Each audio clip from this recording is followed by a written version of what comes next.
वाक्य में कहेगा वह इतना बाल लहरा के चल रही है कि सूरज भी शर्मा गया। ठीक है, ये सब लग रहा है कि फुलाने वाला बात है, तो कौन सा अलंकार हो जाएगा? तो अतिशयोक्ति अलंकार हो जाएगा। ठीक है, किसी के बाल लहराने से सूरज शर्मा जाएगा, पूरा फेंक रहा है तो फेंकने वाला अलंकार अतिशयोक्ति अलंकार होता है। ठीक है, उत्प्रेक्षा अलंकार को कैसे पहचानिएगा? तो कोई भी वाक्य में मन हूँ, जन हूँ, मानो, जानो, ये सब आए तो समझिए कौन सा अलंकार होगा? उत्प्रेक्षा अलंकार। दिल्ली मेज पर बैठी है, कौन सा कारक है? कर्ता होगा, संबंध होगा, ये सब होगा, वो सब होगा। ठीक है, बताते कारक में कारक के कितने प्रकार? 8 प्रकार। तो आज के क्लास में हम लोग हिंदी का कुछ महत्वपूर्ण प्रश्न करेंगे जो कि डीएलएड एंट्रेंस एग्जाम के लिए बहुत ही ज़्यादा जरूरी है। तो इस क्लास में हम कुछ प्रश्न लिख दिए हैं, 1 से लेकर लगभग 15 तक प्रश्न लिखा हुआ है। जितना भी प्रश्न लिखा हुआ है उसका सोल्यूशन, उसके बाद इसके इर्द गिर्द घूमने वाला प्रश्न का भी सोल्यूशन करेंगे इस वीडियो में। तो चलिए वीडियो को ध्यान से देखें, ज़्यादा समय बर्बाद नहीं करते हुए वीडियो को स्टार्ट करते हैं। देखिए, जिसमें फर्स्ट प्रश्न लिखा हुआ है संगीता घोड़े से गिर पड़ी। संगीता घोड़े से गिर पड़ी, इसमें कौन सा कारक होगा? तो दोस्तों आपको कारक पढ़ाए थे, कारक जो है कारक के कितने भेद होते हैं? तो कारक के 8 भेद होते हैं। कारक के 8 भेद होते हैं, जिसमें से आपसे प्रश्न पूछा है कि संगीता घोड़े से गिर पड़ी, इसमें क्या लगा हुआ है? से देखते ही 2 चीज नजर आना चाहिए, पहला करण, दूसरा आपादान। और करण में जैसे कोई हथियार का उपयोग करके कोई वस्तु पर प्रहार करते हैं उसमें लगाते हैं करण, लेकिन जब भी कोई सेंटेंस को पढ़ने के बाद यानी कि वाक्य को पढ़ने के बाद अलगाव का बोध होगा तब समझिएगा वहाँ कौन सा कारक होगा? तो आपादान हो जाएगा। ठीक है, यानी इसका आंसर हो जाएगा आपादान कारक। क्यों? क्योंकि संगीता घोड़े से गिरी यानी घोड़ा से संगीता अलग हो गया। जब भी इस टाइप का वाक्य मिलेगा उसका आंसर हो जाएगा आपादान। ठीक है, उसके बाद सेकंड प्रश्न है आपका, अंधेरे में रखना मुहावरे का सही अर्थ क्या है? अंधेरे में रखना मुहावरे का सही अर्थ क्या है? फर्स्ट ऑप्शन है मूर्ख बनाना, अत्याचार करना, भेद छिपाना, शोषण करना। शोषण करना तो बिल्कुल ही नहीं होगा।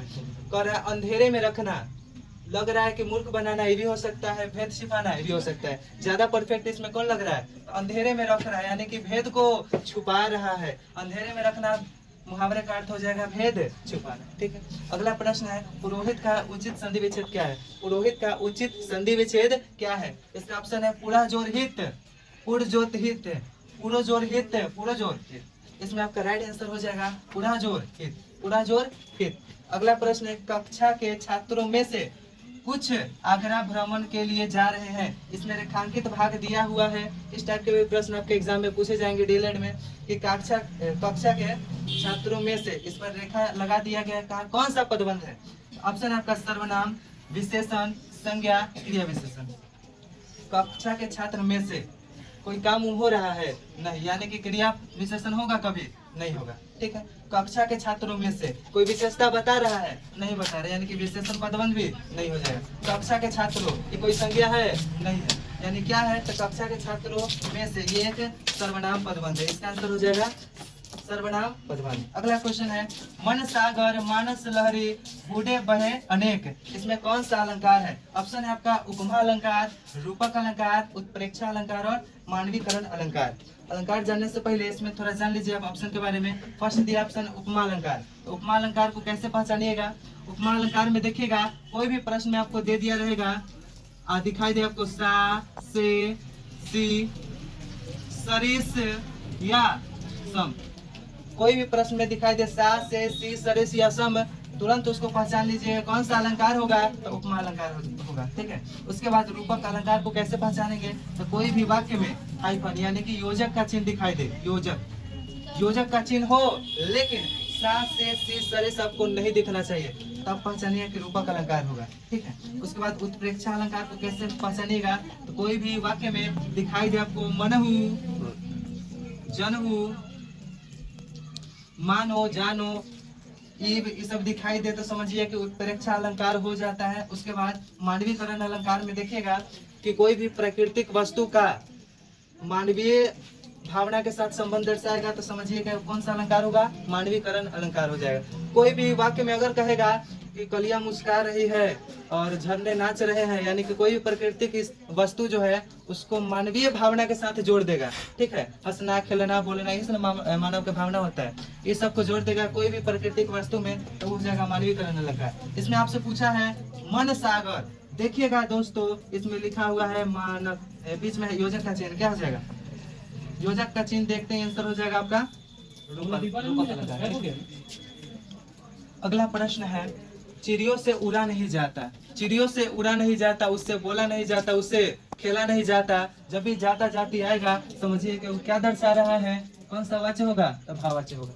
खेला नहीं जाता, बोला नहीं जाता, ये नहीं किया जाता, वो नहीं किया जाता, सब हो जाएगा आपका भाववाच्य। इसका राइट आंसर हो जाएगा भाववाच्य। कोयले की दलाली में मुंह काला, लोकोक्ति का अर्थ क्या है? मुहावरा और लोकोक्ति दोनों लगभग सेम रहता है, ठीक है। इसलिए मुहावरा और लोकोक्ति एग्जाम से पहले क्या कीजिएगा, एक नजर देख लीजिएगा, बहुत ज्यादा इंपॉर्टेंट, ठीक है। क्योंकि ये सब याद करने का जरूरत नहीं पड़ता, बस खाली पढ़ लीजिए। कोयले की दलाली में मुंह काला, ठीक है। लोकोक्ति का सही अर्थ क्या है? अत्यधिक हानि होना, बुरे काम में पड़ने पर नतीजा बदनामी होना, मुंह काला होना यानी बदनामी टाइप का कुछ लग रहा है, तो ये कभी भी होगा ऑप्शन, आने वाला नहीं होगा।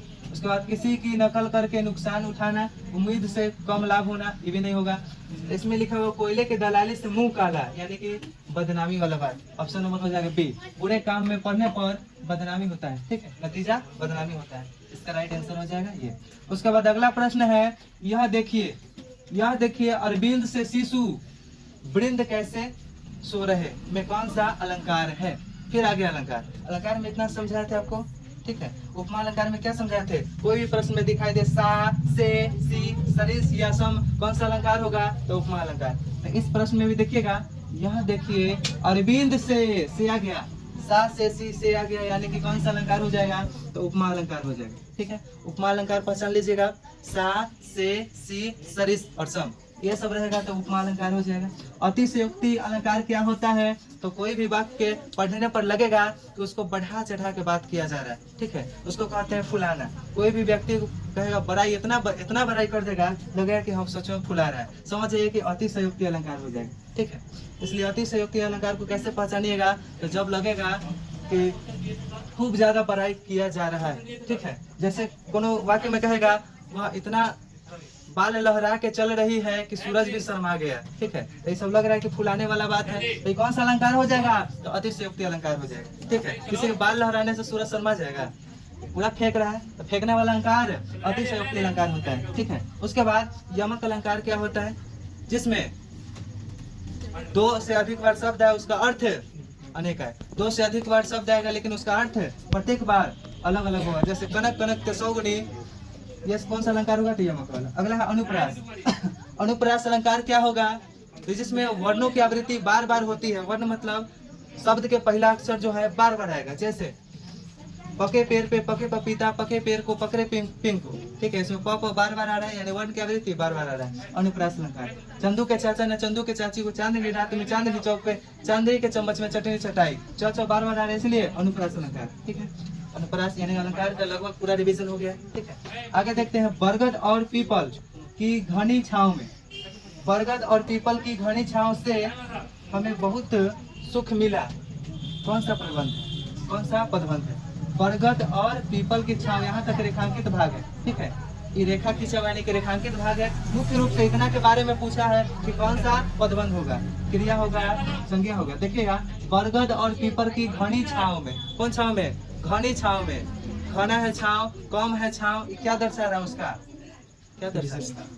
विशेषता दर्शा रहा है कि घना है छांव, ठीक है, ठंडा छांव है, ज्यादा छांव है, कम छांव है, इसका विशेषता बतला रहा है कि घनी छांव है, ठीक है, तो क्या हो जाएगा? विशेषण पदबंध हो जाएगा, ठीक है। बरगद और पीपल की घनी छांव, कोई काम हो रहा है? नहीं हो रहा है। संज्ञा तो बिल्कुल ही नहीं है, सर्वनाम भी नहीं, कौन हो जाएगा? विशेषण पदबंध। अगला क्वेश्चन है कि निम्नलिखित में से कौन सा शुद्ध वाक्य है, ठीक है, शुद्ध वाक्य कौन सा है? काला गाय अच्छी होती है, काला गाय अच्छी होती है, बिल्कुल ही नहीं लग रहा है। काली गाय अच्छा होती है, बिल्कुल ही नहीं। काली गाय अच्छी होती है, नहीं। काली गाय अच्छी होता है, बिल्कुल ही नहीं। बैल के बारे में कहता है काला बैल अच्छा होता है, तो सही लगता है। इसमें कहा काली गाय अच्छी होती है, ये बिल्कुल क्या है? तो परफेक्ट है। अगला प्रश्न है, लड़कियां विद्यालय जा रही है। लड़कियां क्या कर रही है? विद्यालय जा रही है, ठीक है, इसका हो जाएगा कृतवाच्य, इसका हो जाएगा कृतवाच्य, ठीक है। यहाँ उपमान न हो पर उपमेय की भी उपमान मान लिया जाए, ठीक है, उपमान को ही क्या मान लिया जाए? इसको आप याद कर लीजिएगा, कौन सा अलंकार होगा? तो उत्प्रेक्षा अलंकार। उत्प्रेक्षा अलंकार को कैसे पहचानिएगा? तो कोई भी वाक्य में मन हो, जन हो, मानो, जानो, ईव, ये सब आए तो समझिए कौन सा अलंकार होगा? उत्प्रेक्षा अलंकार, श्रेष्ठ अलंकार। मतलब एक ही शब्द रहेगा लेकिन उसका अर्थ अनेक रहेगा। एक शब्द लेकिन उसका अर्थ अनेक। श्लेष का मतलब होता है चिपका हुआ, ठीक है। एक शब्द रहेगा लेकिन उसका अर्थ अनेक। जैसे रहीमन पानी राखिए, बिन पानी सब सुन, पानी गए न उबरे, मोती मानोस चुन। कौन सा अलंकार है? तो श्लेष अलंकार, ठीक है, क्योंकि इसमें पानी एक ही शब्द है लेकिन अर्थ अनेक है, इसलिए हो जाएगा श्लेष अलंकार। अगला है रूपक अलंकार। रूपक अलंकार को कैसे पहचानिएगा?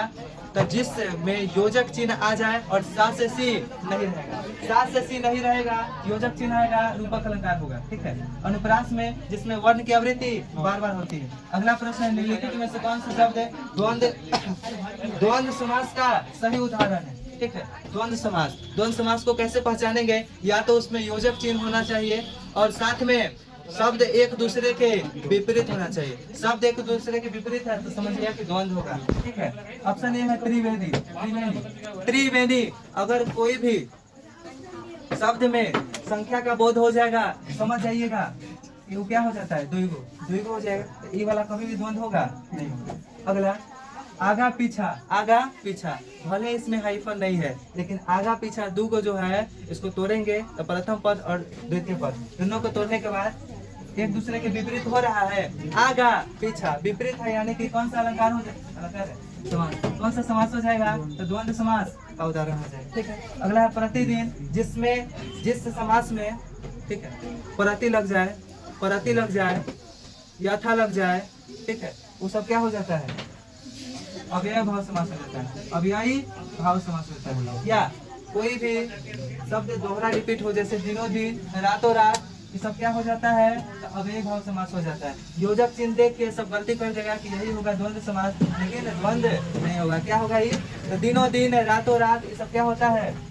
अव्यय भाव समास होता है। प्रतिदिन, यथा संभव, यथा शक्ति, ये सब अव्यय भाव समास होता है। त्रिभुज और त्रिकोण, ये सब क्या हो जाता है? बहुब्री, द्विगु समास हो जाता है, ठीक है। अगर कोई भी शब्द लगे कि भगवान से जुड़ा हुआ है जिसका अर्थ विशेष होता है उसे बहुब्री समास करते हैं, ठीक है। चलिए अगला प्रश्न है आपका, थके नयन रघुपति छवि देखे, फल किन्हे परिहरी निमेषे, ठीक है। इसके अर्थ को छोड़िए, डायरेक्ट देखिए इसका स्थायी भाव। तो थके नयन रघुपति छवि देखे, इसमें प्रेम का भाव जग रहा है, प्रेम का भाव जग रहा है। प्रेम का भाव देखते ही क्या नजर आना चाहिए? तो श्रृंगार रस, श्रृंगार रस, ठीक है। रस के बारे में आपको कुछ बताए थे ना कि रस जो होते हैं, रस के कितने भेद होते हैं? रस के कितने भेद होते हैं? 9 भेद होते हैं, ठीक है। भरत मुनि के अनुसार रसों की संख्या कितने हैं? तो भरत मुनि के अनुसार रसों की संख्या 8 है, ठीक है, क्योंकि उन्होंने शांत रस को रस नहीं माना है। शांत रस को रस नहीं मानने के कारण भरत मुनि ने टोटल कितना रस बताया है? 8। या रस के बारे में कहाँ मिलता है? तो नाट्य शास्त्र में। नाट्य शास्त्र में आपको रस का वर्णन किया गया है, ठीक है। उसके बाद रसों के ऐसे भेद कितना है? टोटल 9 है, ठीक है। उसके बाद